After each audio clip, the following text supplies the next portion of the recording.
Welcome back to RBP. It is me, Ross Bolen, here as always with Jared Borislow, also known affectionately as J-Bone. Mr. J-Bone, did the weekend treat you well? It did. It did very well, actually. Yeah? Did it? Did you play a little guitar? I don't... Okay, right before the show, Jared made the most outrageous claim that he has ever made, at least since starting at Bolen Media, right after making the most egregious attack on me that he has made in my 7 to 9 years of knowing him. First, Jared always sets up our cameras, right? He's the technology guy in the room when it comes to recording our podcast. And he's setting up the camera, and as he makes the approach to set up my camera, he just rips a burp. Like, I mean, I'm not going to say in my face because he was still 2-3 feet from me, but he's making his approach so momentum and inertia carried it to my face. It was the closest anybody's burped to me in many, many, many, many years. And I apologized right away. He did, sort of, half-heartedly. But then right after that, he sits down in his chair, and I honestly don't even remember what brought it up. I think he was just bragging on himself. He was like, I know how to play this John Cougar Mellencamp song. Or what group was it? John Francis Adams? Ocean by John Butler Trio. John Butler Trio, same thing. John Cougar Mellencamp. Same thing. And I was like, okay. But we get into this argument, and essentially the gist of it is this. Jerry over here, he thinks he's Jimi Hendrix. He's claiming to be, but you're claiming you're a guitarist, that you know how to play guitar. Okay. I don't even know. You never have asked about my musical prowess. That's why we're discussing it right now. I own a Martin 6-string guitar. I own a 12-string guitar. Two? These are two separate guitars? Yes, I have one 6-string and I have one 12-string. I'm guitarless, Jared. I don't know shit about guitars. I also have a banjo that I don't know how to play. Once my dad bought a guitar, an electric guitar with an amp. He put it in the corner, and that was it.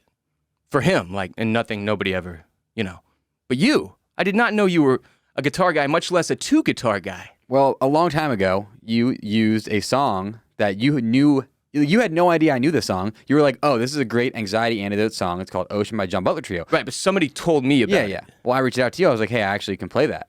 And you were like, on guitar. Oh, cool. You kind of just disregarded me. Yeah, did you expect me to invite you over to play it? You want me to invite you on the show to play it? Was that what it was? I kind of have musical performance anxiety. Don't know if I'd be able to perform. I could at a studio. I couldn't perform on a stage. You could never rap the morning song.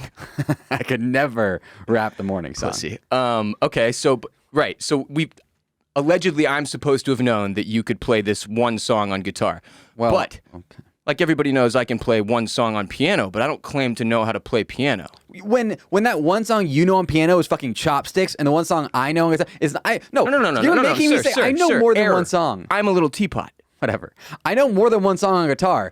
I just said Ocean because it's a song you knew. What other songs do you know? I can play Drifting by Andy McKee, which is also known as one of the harder songs you can learn. Now, before you say something, No, I'm going to say it anyway because it's my show. So you're telling me, first song, didn't even remember, but we've used as an anxiety antidote at some point. Second song, one of the hardest songs to play on guitar, but I've never heard of it. Not Stairway to Heaven.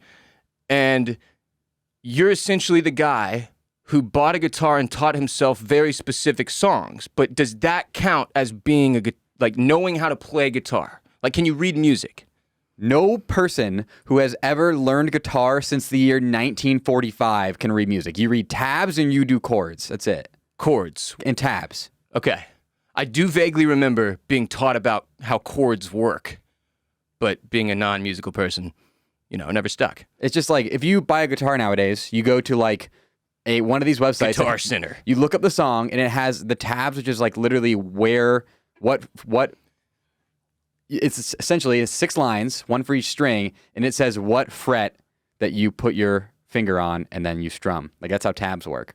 And then chords is just you memorize how to play chords. But C and G, very popular. Do you think the other guitar players will accept you, even though you only know a handful of songs? So if I walked in front of some guitar players and I just played either of the 2 songs I know, they'd go, holy fuck, this guy is disgusting at guitar. And then they'll go, can you play something easy? And I would play it. And as long as it's one of the 5 chords I know, and it's all, which again, you only really need to know 5 chords in this day and age to play everything. Most pop songs use 4 chords: C, G, E minor, and what's the other one? F. I don't know. I have no way of knowing how roasted you're going to get for this at all. I have no basis for judgment. I'm just having to go off of you. Point being, Yes, first off, I am the guy who, instead of actually like really learning to play guitar, spent about 6 months learning the hardest songs you could learn because I wanted to feel fucking sick, and I ended up feeling sick, and it's tight. But you don't play them. I do play guitar because I do know the chords that you need to know to play popular songs. Okay, at the Bolen Media Christmas party, which is yet to exist, you're going to play John Cougar Mellencamp's Welcome Home for Christmas, which I don't even know that is a song he recorded. Can I write it? Just a random fact. If I knew this about you at some point, I certainly forgot, and it's because you've completely failed as a friend to bring your skill set to the table. No, I literally texted you saying I know how to play this song you like, but it's okay. But that doesn't help me. What does that do for me? Here's what I'm going to do. My guitars are incredibly dusty. You've never serenaded me. I have not played my guitars right now, realistically, in probably like at least 5 months, but it's also because I'm grinding my dick off. You know we have a Patreon page? You could rip John Cougar Mellencamp. I could sing it. Boom, that's 100 patrons. I'm going to have to... How are we not a band? I don't know. I know I'm a little teapot. You know how to play fucking guitar? And we've been sitting here dicking off with podcasting? I told you, I own a banjo. I just don't know how to play it yet. And you own a fucking banjo? Mm-hmm. Jared, we got 4 instruments already. I had a piano. My wife left me. She took it. You also play the skin flute, don't you? Goddamn right. Every day and night. Every day and night. Are you ready to make the funny podcast for the people? Yeah, let's do it. Okay. Well, for the ignorant and uncultured such as myself, F1 racing has exploded into the mainstream during the pandemic. And Jared and I live in Austin, Texas, where the Circuit of the Americas, a Grade 1 FIA specification 3,426-mile motor racing track, resides. I think it's the only one in the U.S., Jared. You're going to have to correct me if I'm wrong, but they're building one in Miami, I think. But our own Jared Borislow, a.k.a. J-Bone, launched the hottest F1 branded podcast in the world over this last quarter of the year. The thing is, similarly to guitar, I know shit fuck about F1. And I know you know shit fuck about F1 because you just stated that Circuit of the Americas was over 3,000 miles long. 3,426-mile motor. I don't know what that means. I don't either. I got it from Wikipedia. I'm pretty sure. Wait, did it say mile motor? I don't know. Are you the one who's going to sound like an idiot now? I'm pretty sure. I don't know what a mile motor is, but I know Circuit of the Americas isn't 3,000 miles long.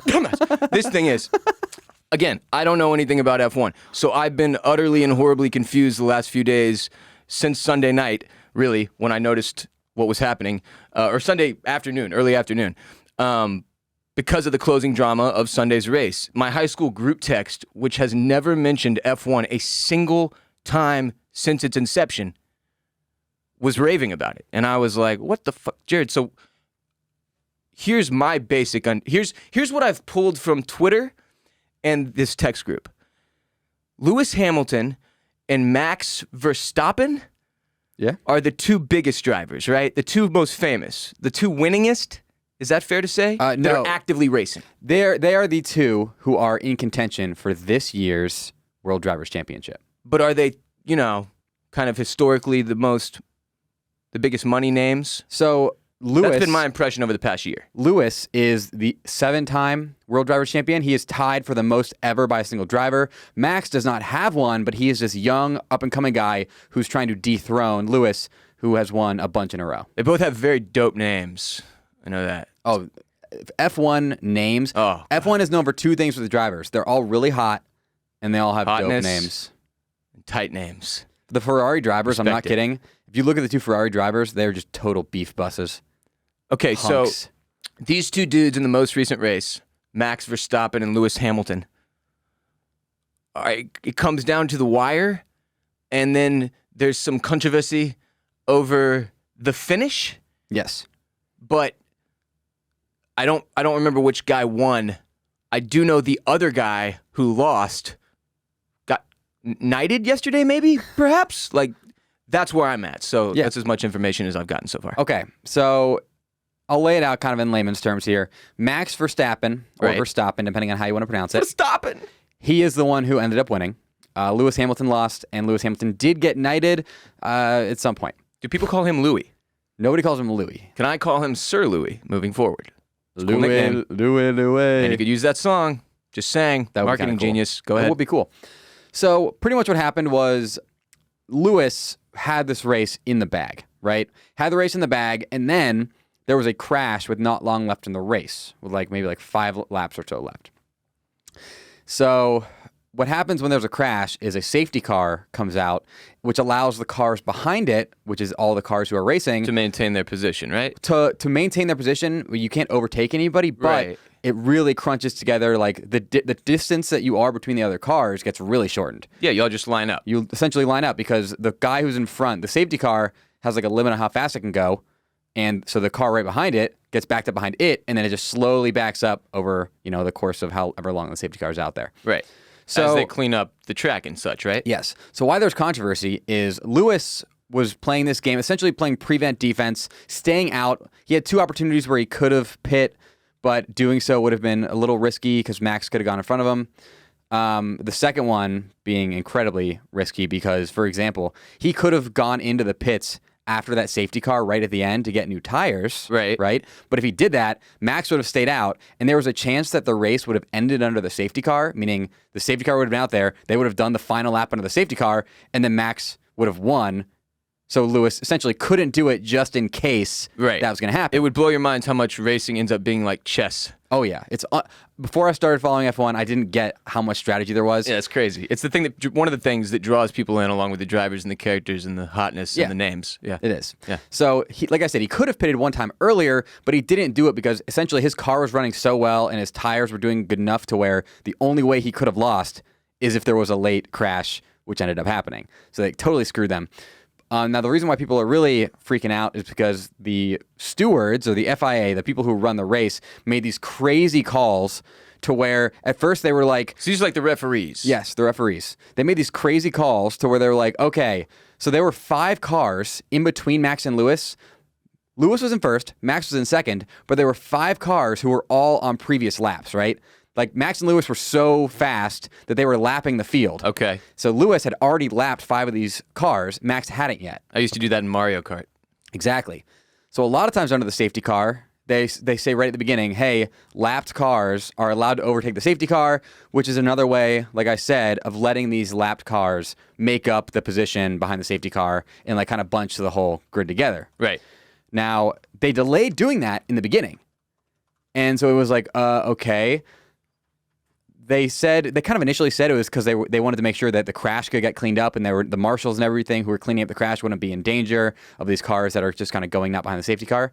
But then it's also thought like, okay, maybe they decided not to let the 5 lapped cars between Lewis and Max pass, and also there were 3 other lapped cars behind Max who should have been allowed to pass the safety car as well. Jesus, complicated. Oh, it's so complicated, but it's so fun. So they're like, maybe they're not letting them pass because they know that if they let Max go right behind Lewis, Max is going to win because Max is on fresh, soft tires, which is the fastest tire compound, and Lewis was on old hards, like I said, because he was doing a strategy where he stayed out for a long time. The hards are the longest lasting tires, and they were old because he hadn't pitted in a very long time. I'm old and hard. Yep. Yeah, they call you the C1 compound. That is what they call me. Um, There's an Uncle Junior quote from The Sopranos that's sort of related to this. Some people are so far behind in the race that they actually believe they're leading.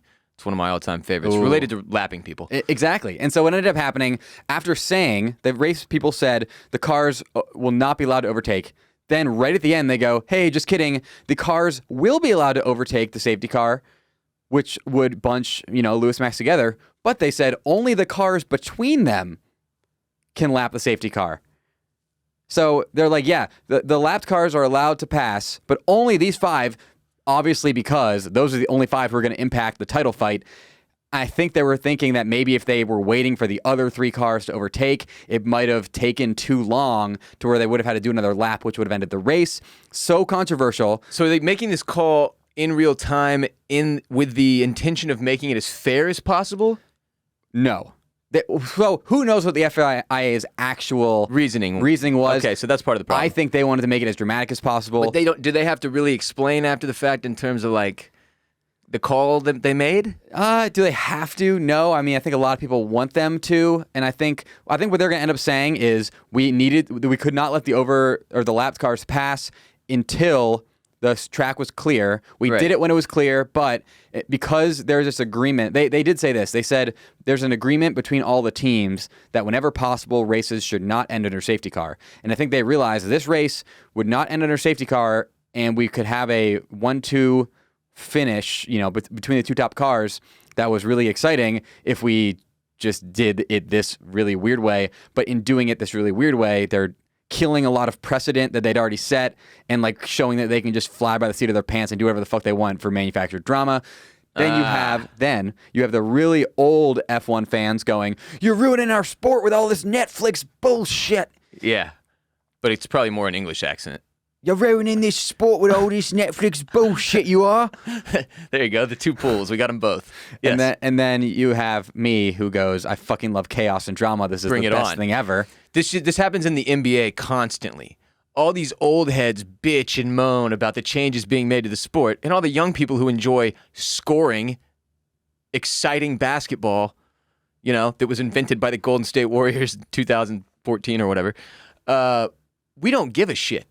Like, please, do what you need to do. Change the fucking game.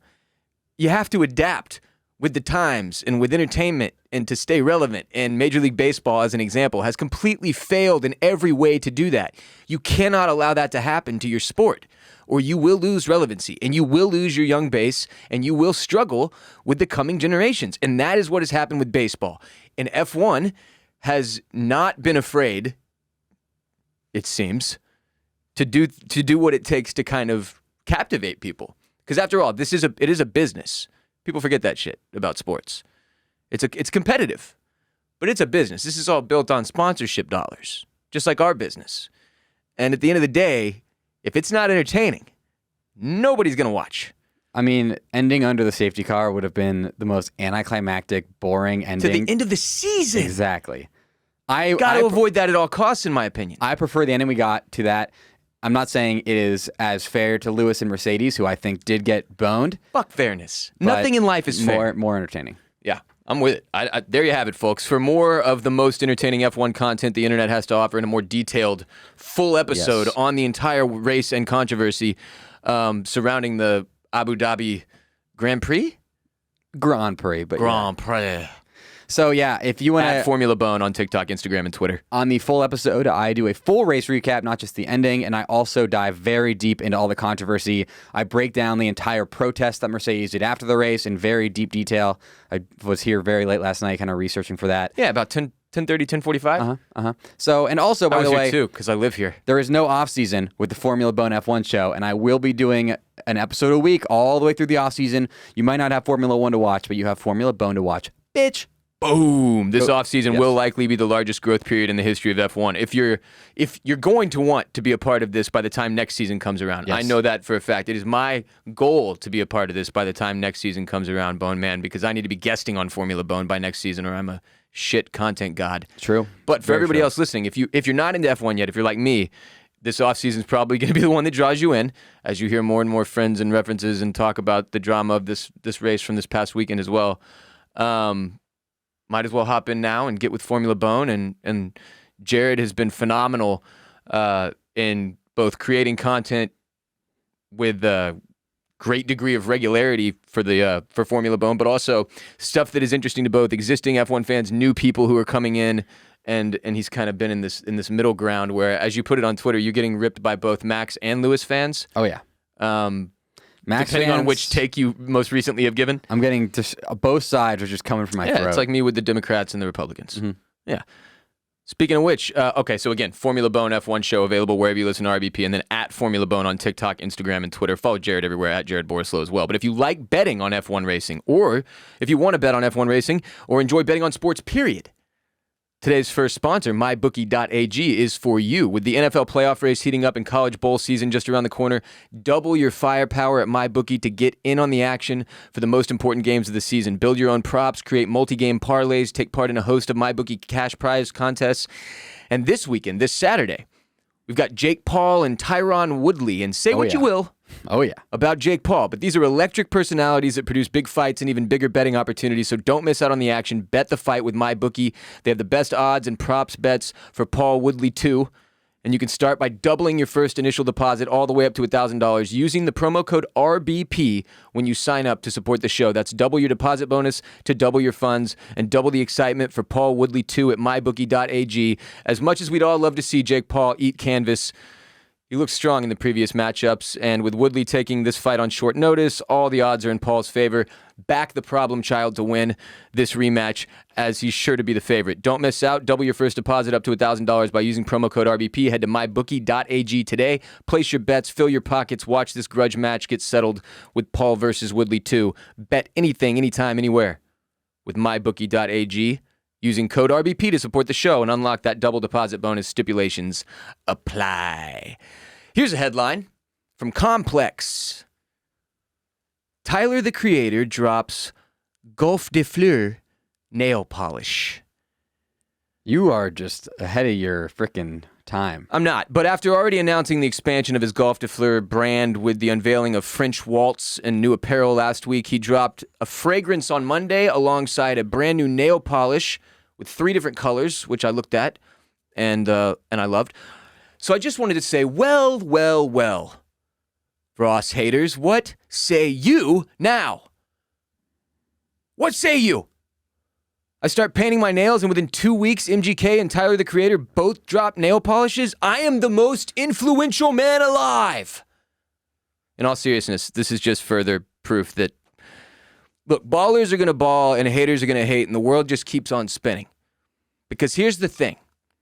When Jay-Z and Kanye West and Andre 3000 and Lupe Fiasco, just to name a few, all show up because you're dropping a nail polish and fragrance, doesn't matter what anybody says about you anymore.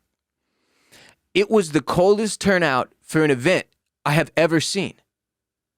And he was dropping a fragrance and a nail polish. There wasn't even a fucking concert. It was like a, you know, the type of shit this dude does. It was exactly what you're picturing in your head. The weirdest possible drop. And that was the guest list. Like, I'm trying to picture in my head how he even pulled this off. Like, did he have to call each one of these guys and be like, look, I'm sending a private jet. You come out for a couple hours, take some photos with me. Or was it legit like, yo, I'm dropping a nail polish and a fragrance, and I really want you to be there, and like Hove shows up? Because if it's the latter, he might be the coolest living person. Tyler. Do you think Hove paints his nails? I bet you his girls. Doesn't he have like 2 or 3 daughters or some shit? But Blue Ivy. I don't think Hove paints his nails because Hove didn't even transfer to skinny jeans with everybody else, man. True. Like 10 years ago, whenever that was. He dropped a line about how his ball sack, he couldn't wear skinny jeans because his nuts didn't fit. And everybody with huge nuts that's worn skinny jeans went, the fuck is he talking about? Wait, so he's not saying he has a big penis. Just his balls. He was not commenting on his cock size at all. He was just claiming huge cojones. I mean, like a Randy Marsh situation? Okay, now I'm never going to not be able to picture Hove with Randy Marsh. Wheelbarrowing around his massive testicles. Instead of wearing skinny jeans. So no, I'm not sure that Hove paints his nails, but, you know, I think you could argue that Tyler at this point has successfully taken the baton from Pharrell. Like, that was always his goal. That was always his guy. That was always one of his main icons and influences, you know, along with Kanye. And Pharrell, by the way, got into skincare with his Human Race brand. And Tyler is now talking about slanging skincare products as well. But with where they're at in their careers, like Pharrell makes hits for the Minion movies. Tyler is making Grammy-nominated Album of the Year type tunes. It's just, that's the progression. It's like the circle of life, man. And you want to look back when you're at the Pharrell point and have the dude that took your spot, right? Isn't that the goal if you're in entertainment?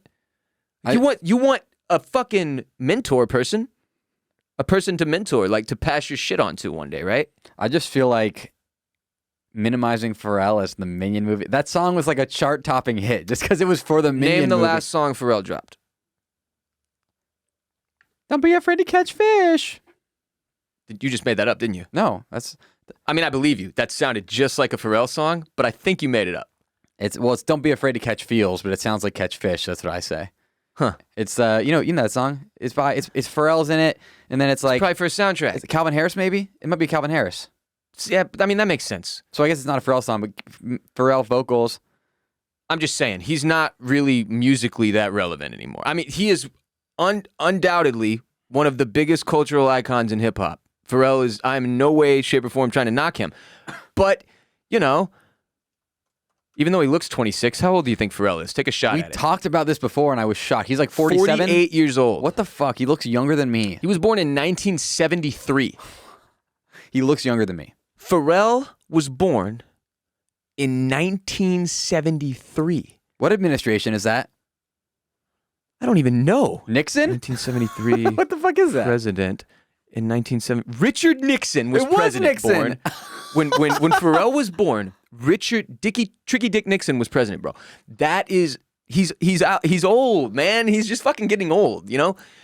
And I think, look, that I'm 34, and I can already feel like the flow of like relevancy moving in another direction, because it's like you get to 50, you damn sure better have your protege by that point. Maybe Pharrell was inspired to be a recording artist because of Watergate. You think that was what pushed him into music? Yep. He saw that and went, I've got to make a change. I've got to help be the difference musically. We're going to record happy things, Happy. not clandestine Democratic Party. His old convention school shit things. with NERD was mostly about strippers. Really? I really enjoyed it. The song Lap Dance is a banger if you've never heard it. Speaking of stripper songs, I'll never forget when you were doing a live listening party to Certified Lover Boy, and the song comes on and Drake's singing, and you're like, huh, this is gonna be about a stripper, isn't it? And 2 seconds later, Drake's like, she on the pole. Why are all of his songs about strippers? I love Drake so much now. I've completely let go of all my Drake hate. I don't know how. I think it might have been the Kanye thing, them coming together. By the way, one of our listeners, Armin Kardashian, is a professional celebrity photographer who we interviewed on patreon.com/Ross Bolen podcast several months ago. Very, very amazing follow on Instagram. He is at Armin. Armen, Kelshian, Kardashian. And I believe is how you pronounce it. Sorry, Armin, if I'm wrong, man. You know I'm ignorant white trash. And this dude was at the Drake Kanye show to Free Larry Hoover with like photographer access, not like he was there because he paid. And first of all, I don't know how that happened. I don't know how he does his thing. Like, it's one of the next time I talk to him, I want to ask, like, how do you even weave yourself into that situation where you're then there and that's your life? And the pics he got, man, like he sent me some. He sent me some like via text that he has not put on his Instagram yet. He said he's putting together a book and shit, but I'm gonna have him send us one in poster form. He sent us the Cardi B poster we have in our hallway right now, which is mostly just hilarious to me. Not to disrespect Cardi, I don't want her to like drug me and take my money, but it was crazy, man, to see, you know, this dude who listens to our show and has been supportive of us in our endeavors, kind of getting to one of the obvious climaxes of his photographer career so far, was awesome. What a cool place to be in history. What I want to ask him Congrats is to Armin. the big, like the general style of these like photos is the venues that he's photographing at are very dimly lit, and so he just fucking lights them up. And so, like, it looks really cool because they're really well lit and the background's usually kind of dark, so they really pop. But I want to know, like, how do they respond to... I'm sure they're all used so to used to it at this point. But, like, it's blinding. It's got to be blinding. You don't realize this, but being on stage as a performer in a concert festival venue, large concert venue, is a nightmare. It's hot as shit. You can't fucking see. And you're being blinded constantly by photographs and all your own pyrotechnics and lights and shit. As somebody who has done 2 performances on a stage when I did improv. Damn, I was hoping it was guitar shit and you didn't even tell us. Well, technically I did like 8, but only 2 of them were on like a legit stage, like an actual stage. Anyways, I love how bright it is because it drowns out the crowd and you don't feel like as many people are watching you. Yeah, it's very intimate, like, type of photos. Anyway, cool shit though from him. So, after seeing who showed out for this Golf Le Fleur release, there is no longer any doubt of the answer when someone asks who has the most clout of them all. It is Tyler, the creator, first of his name, king of clout, wearer of nail polish, influencer of influencers. Long may he reign. Today's episode of RBP is also brought to you by Harry's. Have you looked in the mirror recently, Jared? Yeah. Me too. But have you really looked? I try not to. For some of our listeners, the beard they grew out over the last 2 years may have worked for a minute. But now the holiday season is here, and there are pictures to be taken, memories to be made, high school crushes to make sloppy love to, and you want to look your best when you're back home for the holidays to impress your family and friends. Harry's can help. Yeah, Movember's over, so that mustache you were growing out for charity, great, donate the money and then shave that bitch off. And move on with your life. If you're heading back into the office next year, it's time to get back that fresh, clean, all-business look. Let Harry's help. If you don't know Harry's, it's time you do. They were created to be different from other shaving companies. Harry's crafts high-quality, long-lasting blades and durable weighted handles that make a close, comfortable shave quick and, dare we say, enjoyable. And because Harry's insists that you shouldn't have to choose between a great shave and a fair price, they just give you both. Refill blades start as low as $2. Easy decision, even easier. New Harry's customers get their starter set, which includes a 5-blade razor, weighted handle, foam shaving gel with aloe, and a travel cover. $13 value, all for just $3. Plus, Harry's offers a wide range of facial and body care products for men, all delivered right to your door. I'm a 34-year-old man. I've been using shaving products since I hit puberty at 24, and I can assure you, Harry's makes the most high-quality shaving experience I've encountered in my decade plus of facial hair maintenance as a very hairy and manly man who has 0 patches. None. In his facial hair. Spot the patches. You can't. You can't. There's never been a better time to try Harry's. Go to harrys.com/RBP to get their starter set for just $3 and support the show at the same time. 100% satisfaction guarantee. You've got nothing to lose. Go to harrys.com/RBP right now to get this special offer just for our listeners. HARRYS.com/RBP. Grab your light. This is Stuff the Wikipedia when you're high. Stuff the Wikipedia when you're high.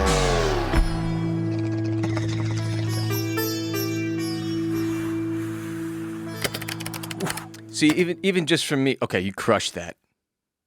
Clip it, Jared. But even just from me faking guitar while you also fake guitar, you can tell which one of us is the moron. And it was me.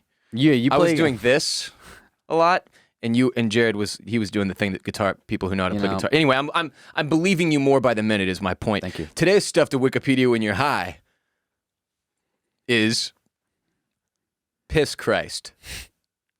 I really do not know what this is. Look, first of all, if you're listening right now and you're about to hear one of the weirder Stuff to Wikipedias when you're high that we've ever done, and you're wondering, how does this idiot come up with the things he talks about, on his show on a regular basis? And a lot of it is just things I'm interested in, like the prior segment, Tyler's nail polish. And then some of it is stuff that listeners have sent me that I either can't stop thinking about because it's hilarious or I can't stop thinking about because it's disturbing. And sometimes those two things meet. And that's where Piss Christ is. It's also known as, the official title of this photograph that we're going to discuss is Immersion, parentheses, Piss Christ, in parentheses. It's a 1987 photograph by the American artist and photographer Andres Serrano. Speaking of photographers, shouts, maybe Andres is one of Armin's icons. I don't know. Be a long shot, I think, considering the subject of this photo. Which is what? It's a small plastic crucifix submerged in a small glass tank of the artist's urine. It's Jesus on the cross in a piss jar. It's Piss Christ, Jared. What do you mean? It's art. This piece that you're mocking with your laughter was a winner of the Southeastern Center for Contemporary Arts Award in the Visual Arts Competition, which was sponsored in part by the National Endowment for the Arts, a United States government agency that offers support and funding for artistic projects, which means he won an award, Piss Christ, and Andres, his photographer, at a taxpayer-sanctioned art event. Piss Christ. The work generated a large amount of controversy based on assertions that it was blasphemous. My God, I can't believe anybody accused of that. Serrano himself said of the controversy, quote, "I had no idea Piss Christ would get the attention it did." How does he even say that with a straight face? "I had no idea Piss Christ would get the attention it did, since I meant neither blasphemy nor offense by it. I've been a Catholic all my life, so I'm a follower of Christ." I would have a question then. Why did you piss in a jar, fill it with your piss, and then put Christ in it? Because it just seems I don't know, just an odd move. Honestly, Yeah. if you came to me, Jared, and you said, "Hey, man, I made some art. I filled this jar with my piss, and then I dropped a little figurine of you into it at your worst moment ever," I'd be like, "Dude, what's your fucking problem? Why would you do that? That was a horrible time for me, Jared. And you made it permanent and then put it into a jar of your own urine?" And then you'd somehow have to explain that to me. I know. I'd say it's piss Ross. You wouldn't. That's all I'd say. You wouldn't say you meant neither blasphemy nor offense by it, though, because I think you would have meant both. Okay, how many patrons do we need for you to piss? do piss Ross? To do a piss anything. Like you piss could. anything. I mean, Yeah. that's just like. Well, you could now do. we got people paying to pee on me all of a sudden on Patreon, Well, I which mean, I think like- is against their terms and conditions. Okay, what do you hate the most in this world? Then we really do have to go to OnlyFans. What's something that you could put in a jar that you hate more than anything? Oh man, what can we get like a little Jeffrey Bezos head or something, like a little fucking head figurine of him, then put it in a jar? For somebody Piss Jeff? For somebody who apparently hates Jeffrey Bezos this much, you get a shocking amount of Amazon packages. I don't anymore though. I don't. I almost completely stopped using Amazon at this point for this very reason. Jeffrey Bezos. Mainly because of Bo. It was the first time I ever really sat there and thought about it. Like, oh, fuck. Amazon's eating all the small businesses in America. We should probably stop. But sometimes you just need some shit real quick or, Prime next day delivery. And you got to do what you got to do. I understand that. I'm a small business You want owner. to do Piss Jeff. Yeah, and especially when you're a fuckstick who can't, drive. Sometimes you got to Amazon shit, Jared. Get off my dick and balls. Back to Piss Christ. Okay, so this you're learning. We're all learning right now. The photograph is of a small plastic crucifix submerged in what appears to be an orange liquid. The artist has described the substance as being his own urine in a glass. I mean, I think you can just say definitively that it is if he's described it as such. I guess the Wikipedia is accusing him of perhaps lying.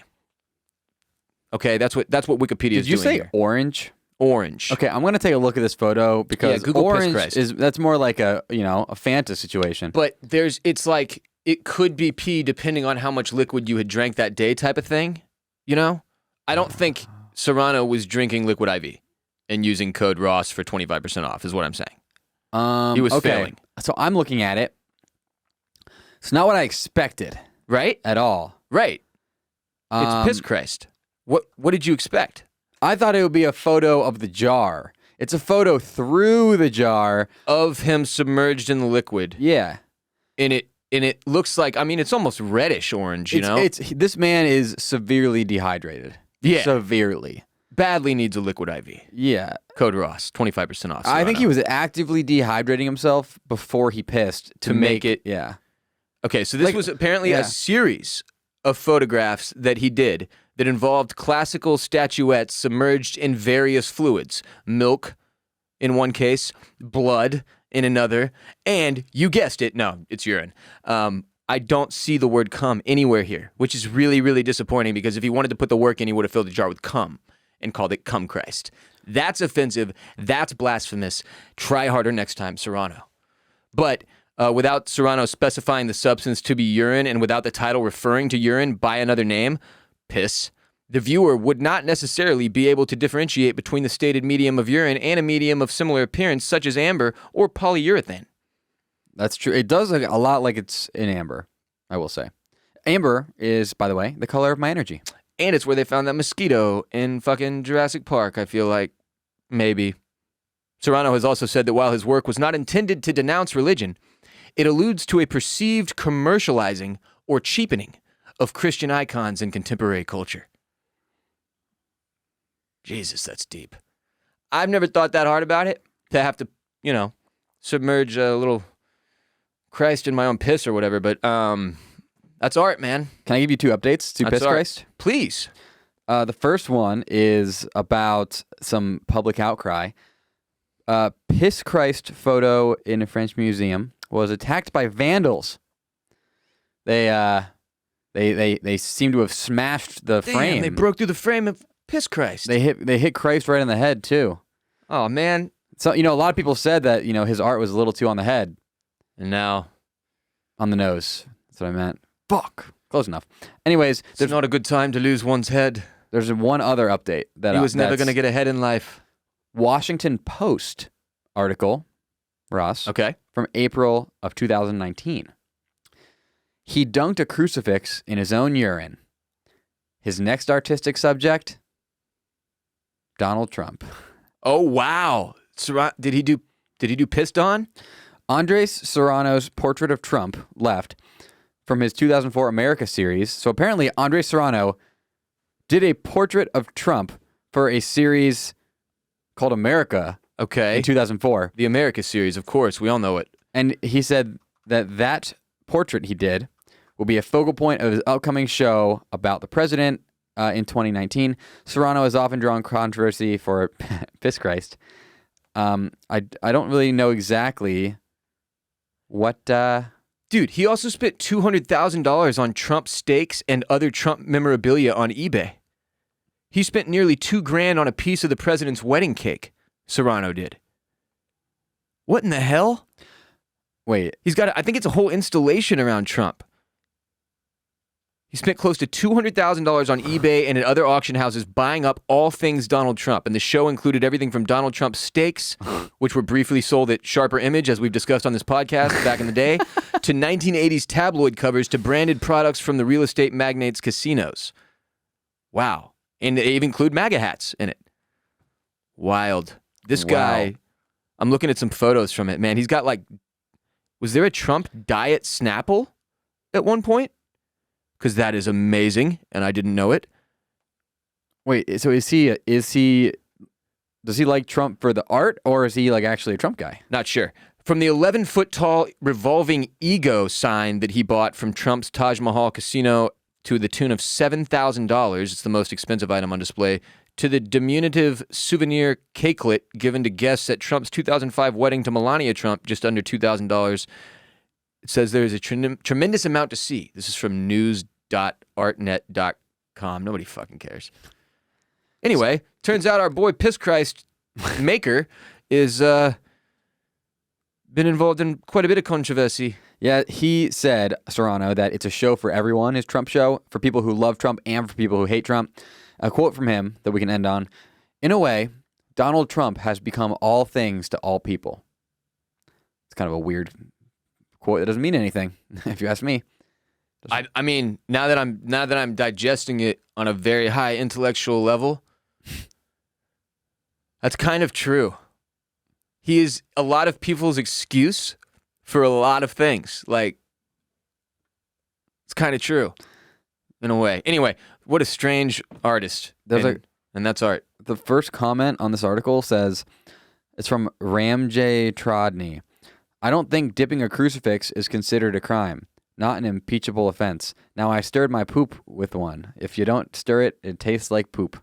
What the fuck is going on in the Washington Post comment section? And that is the internet, where art was ruined and turned into NFTs. Here's another headline for you. Kim Kardashian passes California's baby bar law exam at fourth attempt. You may have seen on Instagram yesterday as 700 billion of us that follow her on there. How many followers she got? Lots. She put up this post. She passed the bar exam, celebrating, right? It turns out it's actually the baby bar law exam, which I didn't even know was a thing. Is that like the baby gap? Sort of, yeah. It gets you one step closer to being able to practice as an attorney in the state of California and a few other states. We'll get to that. But it's not, you're not all the way done yet. So she revealed that she passed the exam at her fourth attempt. She puts up this picture of herself in this amazing bright blue dress looking into a mirror. By the way, she had apparently been suffering with COVID-19 during one of her first attempts. And which was, I guess, one of the two that she needs two different exams to become a practicing attorney in California. This is the first one. Mm-hmm. She said, quote, I was told by top lawyers that this was a close to impossible journey and harder than the traditional law school route. But it was my only option, and it feels so good to be here on my way to achieving my goals. Referring to her late father, Robert Kardashian, an attorney famous for defending O.J. Simpson during his murder trial, she wrote, Quote, I know my dad would be so proud and he would actually be so shocked to know that this is my path now, but he would have been my best study partner. I think she should just go tell him because Kanye brought him back from the dead. In the form of a Hologram. hologram. Yeah, he's right there. Fire that thing up. The hell's wrong with you? It probably cost a lot of money. It was a very thoughtful gift that your ex-husband gave you As Robert Kardashian told Kim. during that video. The greatest living artist. From Town and Country, Kardashian is taking a non-traditional route to become an admitted attorney. The social media star is taking advantage of an option in California that allows students to sit for the state bar exam after a period of study in law in a law office or judge's chamber. So the other places you can do this are Virginia, Vermont, and Washington. California is one of only 4 states that allows students to study law through an apprenticeship instead of attending law school. That's why it's important to have an apprentice. Like The Magician's Apprentice, which I think was a Nicolas Cage movie, maybe? You're thinking of The Wicker What the Man. hell's wrong with my brain? I do love The Wicker Man. Bees! Not the bees! Not the bees! All-time great movie. And top 5 YouTube compilation video ever made. Just YouTube Wicker Man and enjoy. California's bar exam is considered to be one of the hardest in the country with one of the lowest pass rates. But before students taking the apprenticeship path like Kardashian can sit for the actual bar exam, they have to pass the first-year law students examination, also known as the baby bar. All right? Only 20.7% of the 275 candidates who took the June 2021 baby bar exam passed. For comparison, 53% of the applicants passed California's June 2021 general bar exam. So, studying law students or people who can get past the baby bar exam generally have about a 50% chance in Cali of passing the regular bar and becoming a full-blown practicing attorney. Now, the thing that's amazing about this is that Kim Kardashian is 41 years old and seems to be pretty busy. Just in terms of life stuff and kids and dating Pete Davidson now. And it's like, Jesus, how... She also just became, she's halfway to being a lawyer. And if you haven't been paying attention, she's been doing a shit ton when it comes to, as much as I despise the Kardashian clan as a whole, the matriarch in particular, and the whole freaking reality TV shitstorm that turned media in this country into a cesspool of Christ piss, it has basically been impossible to look away from her journey into social activism and now into law. She's freed many innocent, locked up people at this point. She's making an actual positive difference in the world, even as she makes an actual negative difference in the world with women's body image and all the other beauty issues that have arisen through their multi-billion-dollar industry they've built. The Kardashian clan, that is. But, maybe by the time it's all said and done, I end up respecting Kim Kardashian. Who knows?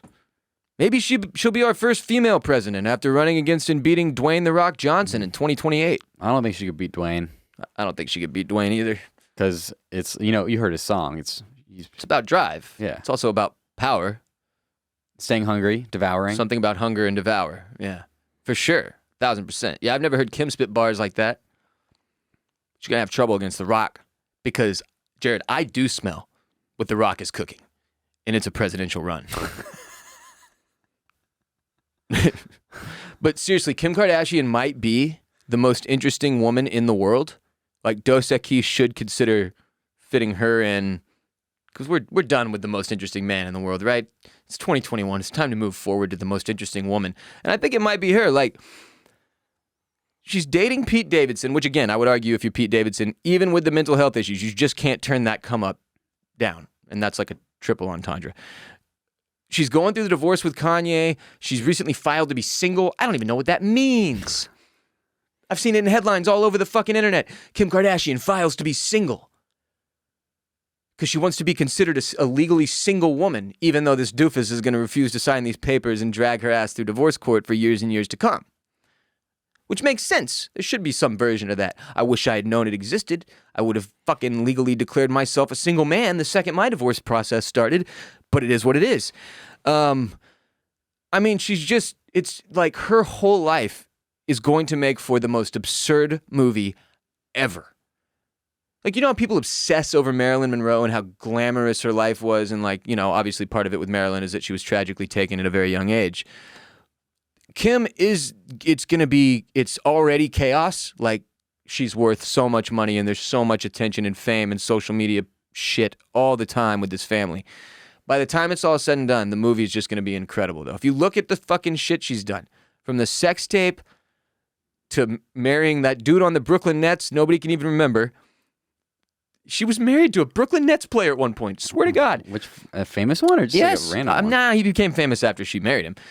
And then Kanye having kids with him, and then the divorce and the Pete Davidson stuff, and like they're dating. Like, they're for real dating. Like, they're dating.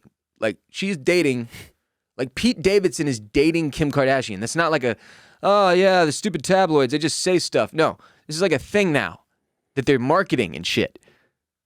The basketball player was Chris Humphries. Chris Humphries, shouts to Chris Humphries. Hope you're out there still living it up. Because what a run you had for a few years there, Chief. What a run. But yeah, I don't know. Kim Kardashian, man. She freaks me out. Today's episode of RBP is also brought to you by Liquid IV. Cooler weather makes it easier to miss signs of dehydration like overheating and perspiration, which means it's even more important to keep your body properly hydrated. Flu season is in full swing, J-Bone. Proper hydration and vitamins can help support a strong immune system, and making hydration a priority helps us all feel healthier on a day-to-day basis and fuels us to be our highest potential. One stick of the delicious Liquid IV that Jared is holding in his hand alone gives you more hydration. And you got to put it in 16 ounces of water first. But it hydrates faster and more efficiently than water alone. And not only that, the product tastes great with flavors like watermelon, strawberry, lemon, lime, and more. But we've got golden cherry back in stock. Pina colada back in stock right now. Grab your favorite Liquid IV flavors nationwide at Walmart, or get 25% off and support the show when you go to liquidiv.com and use code ROSS at checkout. That's ROSS at checkout on liquidiv.com for 25% off anything you order when you get better hydration today using promo code ROSS at liquidiv.com. Ross, let me tell you about Liquid IV. Tell me, Jared. In my experience. First off, as I've said many times, it is the absolute MVP of any bachelorette party, wedding, big drinking weekend. I had to go drink at altitude in Denver, Colorado. Oh, altitude will get you. And I was like, first off, I'm drinking. Second off, I'm at altitude. It's like what? I was in Breckenridge, just like freaking 3 miles up or some shit. And so all the ski people know. I brought so many Liquid IVs. I brought 3 bags, and they were all gone in 2 days. Any situation where you know, like, oh, I'm going to be really busy today. Like, if you're going on a hike, for instance, and you're like, I'm going to be hiking. It's not easy to get the bottle of water from my backpack over and over, twisting it off. I'm stumbling on rocks and spilling it on my fucking self. Fuck all that. Just chug a Liquid IV beforehand. So I did this twice. Prep. One of the hikes, I only had 1 water bottle with me, but I brought Liquid IV. Everybody else is like, oh, I need more water. And I was like, I actually don't yet, but you can like have a sip of mine because I still have my Liquid IV. Because I ball. Another time I was playing disc golf and it was really hot out and I only had my 1 water bottle. And it was honestly a Hanukkah situation because my water bottle, I only expected it to last 8 holes or 1 hole. But you get the point. Hanukkah, yeah, whatever. It lasted way longer. It lasted the entire round. I love Liquid IV. I love it. Praise piss Christ for that Hanukkah miracle that you experienced. Jared, in the past, I remember you citing seasonal affective disorder as something you have to deal with during the winter months. Am I recalling that correctly? Oh, you are. And you used to tell me it was not real. Yeah, I laughed at you the first time you told me it, which is very ironic in hindsight. Because I was looking out the window this morning when I was writing the show, and I was like, God damn, is there even a splash of sunlight available in the sky, or is this grayness like all we're going to get today? And fortunately, it has sort of broken through since then. But I have definitely noticed, I mean, it was probably honestly since you and I first had that conversation when you explained it to me and I laughed in your face, it got the wheels turning. And over the last few years, especially as I've gone through, you know, some interesting life challenges, I've noticed the days where the sun is lacking, and then the stretches where it's like 3-4 days where we get these gray, fucking wintry, shitty ass weeks, and it's colder, and they kill me, man. They crush me. Like, sunlight has a massive effect on my personal health and mental health, and I do not know how some of those Alaskans say goodbye to sunlight for like months at a time. Yeah, that's the thing. When I lived in Wisconsin, my seasonal affective disorder was way worse because, you know, from November to March, it's pretty snowy, gray, not a ton of sunlight. Okay, so I didn't really think about that. But in places it snows a lot, obviously you're dealing with less sunlight, right? Oh yeah. during the winter months. Well, and it's like harder to enjoy the sunlight you do get when it's like 30 degrees. And it's all shining off the snow and blinding you in your eyes. Yeah. Yeah. I saw snow a few times, just a few. Yeah, but living in Texas, seasonal affective disorder not as rampant considering isn't. it's sunshine year round. It's definitely one of those things. It's like it's more associated with like North Dakota and shit. Like fucking Fargo makes me think of seasonal affective disorder. But definitely even in Austin, man, when we have the stretches, and I've been here for like almost 11 years, coming up on 11 years. The stretches in the winter months where it's just there's none of the enjoyable parts that you're describing. Like, you don't get the winter wonderland. Nobody's getting to go skiing, right? There's no fucking winter activity that you're getting to do that you otherwise wouldn't get to do. There is no plus side. It is just miserable out there, and there's no sun. And it fucking drives you batshit little by little, day by day. And like Jared and I have these little things that we each do to maintain our sanity throughout the course of our day right now. One of Jared's is going on a walk, which really plays in the spring. But goddamn, like if you went on a walk this morning, I feel like you would have come back. You would have come back and felt worse than you were before you left. I did go on a walk this morning. Oh. It was not as enjoyable as they normally are because there was no sun. It was muggy too. But it's better than being inside still. True. I watched a little of Inside for the first time since I originally watched it, by the way. Fucking genius. It just is. He better win a bunch of Grammys. I'm serious. When are the Grammys? I have no clue. Did we miss them? Did they already happen? The pandemic really threw awards season into the buzzsaw mill toilet. Buzzsaw toilet. But yeah, seasonal affective disorder. SAD. Great acronym. One of the best. All time. Name a better acronym. Seriously. Any of you listening, hit us. At WR Bolen, at Jared Borislow on Twitter. If you have a better acronym than SAD for seasonal affective disorder, hit us. Don't say scuba. What does that stand for? Self-contained underwater breathing apparatus. Absolutely not. Do not throw scuba at us. That is absurd. That is terrible. It's characterized by recurrent depressive episodes occurring typically in the winter, i.e. winter sad is a specific kind of sad. And it's caps, all caps, not like sad the emotion. Stop. The atypical symptoms of depression frequently precede the onset of each episode and are closely associated with the recurrence of the episodes. Winter depressive episodes are mostly of mild to moderate severity, like patients with winter SAD seldom require hospitalization or have psychotic symptoms or are at risk of suicide. But most patients do experience marked impairment of functioning at work and in their social relations. And this is the thing that I probably never gave enough credit to when it comes to your mental health or my mental health. I certainly have the last couple years, but prior to that, the impact that it can have on you at work or your daily functioning, right? Until I kind of got to a place where my mental health was so bad that my daily functioning was essentially shot in the head, I didn't really have a respect for that. Like that, it's the reason that now I don't make fun of gym freaks. Because it's whatever you got to do to get those endorphins, baby. I got no judgment. Like, Cade goes to the gym twice a day. Total psycho move. Yeah, definitely a psycho. No judgment. Do your thing, player. I mean, I don't judge him for going to the gym twice a day, but like it's probably indicative of some other underlying thing that we'll find out eventually about him. I mean, yeah, but here would be my counter. Would you rather have the guy that goes to the gym twice a day or the guy that never goes to the gym? And which one is probably worse? It's the latter. I feel like you're choosing between me and Cade here. And me and Cade here. We are the worst option, I promise you. I've been the guy who went to the gym twice a day. It was just during high school baseball when they made me. Mm-hmm. And eventually I did quit. We do have a gymnasium here at the office. Yeah, which he refuses to use, which kind of like shames me about my content cage. I'm like, we got these weights in here, bro. You want to hit these? And he's like, nah, Lifetime. I'm like, yeah, sure, Lifetime. Where every time I've been there, it makes me want to die time, but sure. Fine. I'll work out in the Bolen Media CrossFit gym by myself. We got to get a sponsor for the gym next year. Should I just join Equinox and just be a total douchebag and go like once a month and pay like $150 a month? Yeah, play some John Cougar Mellencamp in the locker room. Okay, so serenade the other men. What people need to know about, there's this one area of Austin. Now, if you have not been to Austin in the last 4 years, this area of Austin called South Congress is something else. So it was Wait, why do you have to have been in the last 4 years? because in the last 4 years, South Congress has transformed Oh. from a quirky, fun walking street of boutiques and old antique Probably the most stores. Austin-y feeling area still left It was at that point. It was, and that's when I lived there. I lived in this apartment complex.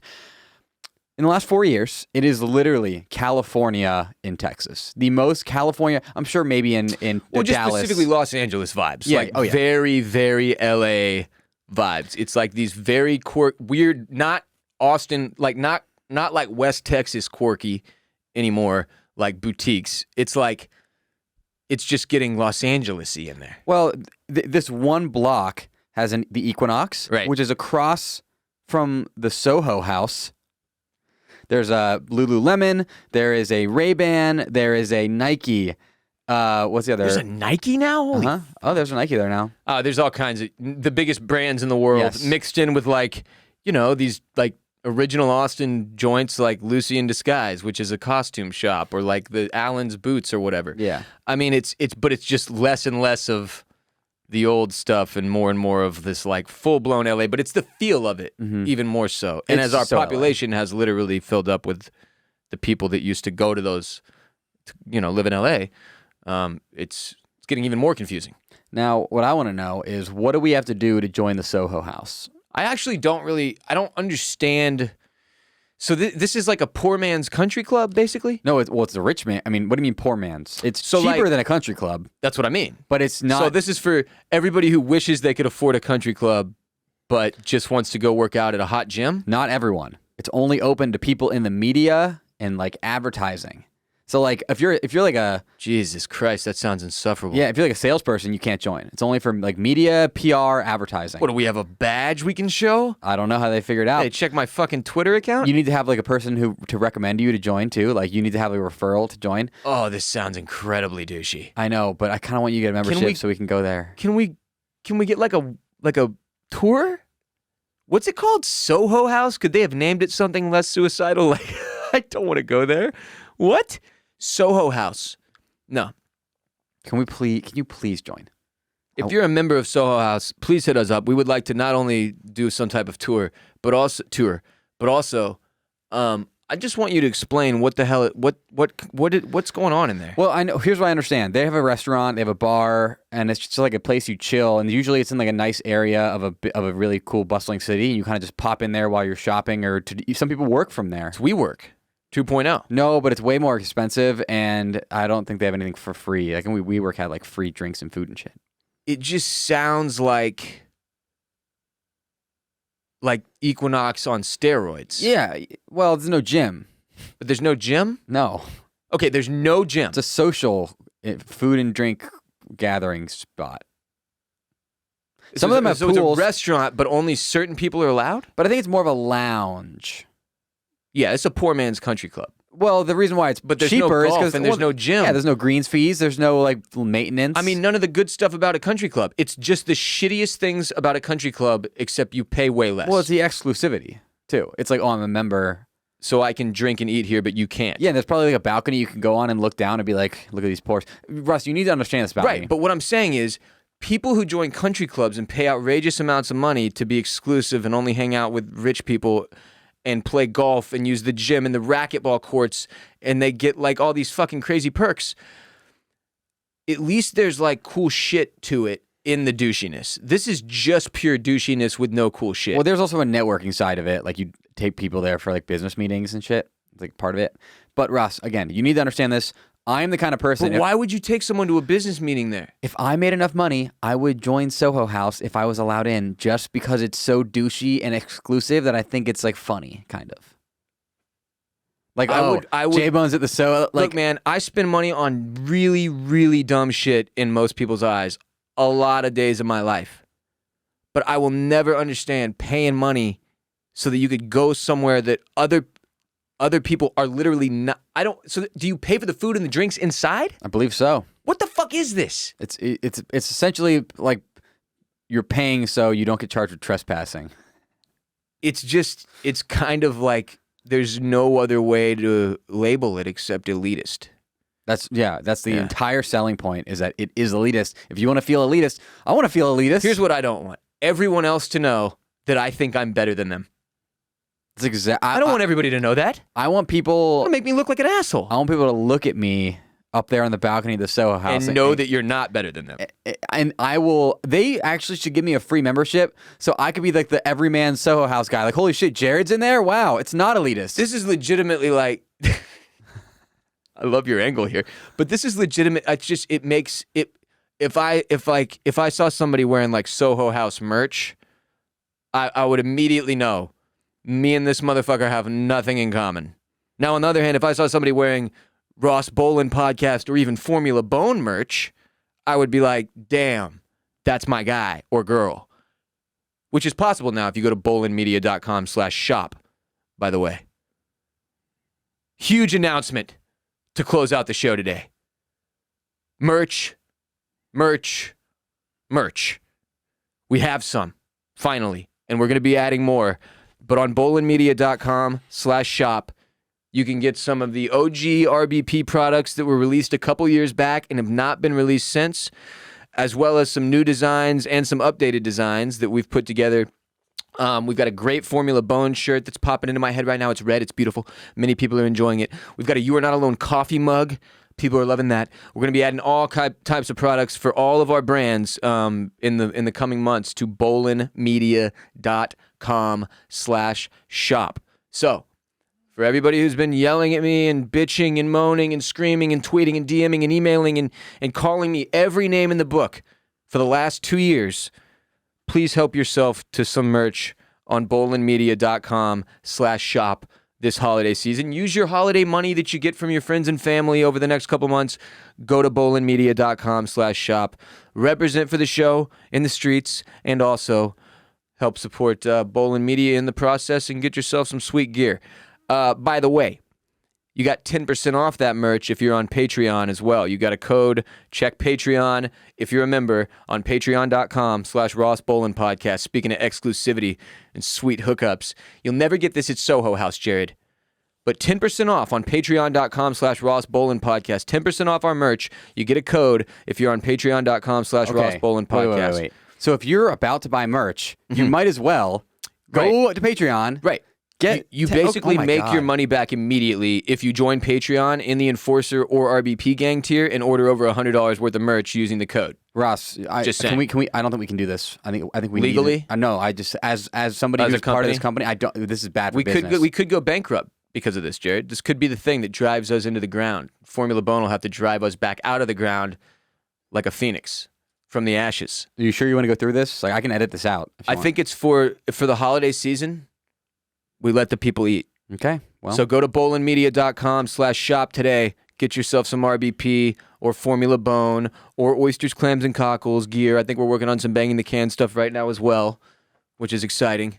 My computer just died, and I needed it for my ending, which is... I got you. Stall for me, Jared. I need 2 more seconds. Stalling like Joseph. 2. Also on patreon.com/Ross Bolen podcast. Thank you. I'm not sure what that song was either. Why don't you know any songs that I know? You got a mental health minisode yesterday on preparing for the holidays. The holiday season can be very stressful. I do a couple mental health minisodes a month on patreon.com/Ross Bolen podcast. Get in there, listen to that, and get your 10% off code if you want some merch from bolenmedia.com/shop as well. Patreon, where we drop an ad-free episode of the show, exclusive and brand new every Friday with Jared and I. Patreon.com/Ross Bolen podcast. Great place to be today, Jared. Maybe the best time ever to be a supporter of the Ross Bolen podcast. Wow. Owen Wilson, wow. Oh, wow. Hit the button. We've got the actual one, don't we? Might not be. So I need to go in and add the... Cade made like 50 new sound bites. I need to manually add every single one in. No, not all of them. We're gonna have to check some balances. We'll cull some of them. Yeah, there will definitely be a culling. But then, y'all are going to hear a lot of new sounds on the soundboard in the coming weeks as well. So prepare your ears, because Jared and I have been preparing ours for years and years. Bing bong. Love you all. Thank you for being here. Follow Jared everywhere at Jared Borislow. Follow me on Twitter and Instagram at WR Bolen. And listen to Formula Bone's newest episode Go listen to Banging the Can if you're a Houston sports fan. If you love Succession, if you freaked out about the season 3 finale, Barrett Dudley and I, my co-host on Oysters, Clams, and Cockles, our TV and film podcast here at Bolen Media, are recording our reaction and review show to the Succession finale this evening. It will be available by Wednesday morning, most likely. So, go check out OCC as well. Thank you all for supporting Bolen Media. Go check out bolenmedia.com right now.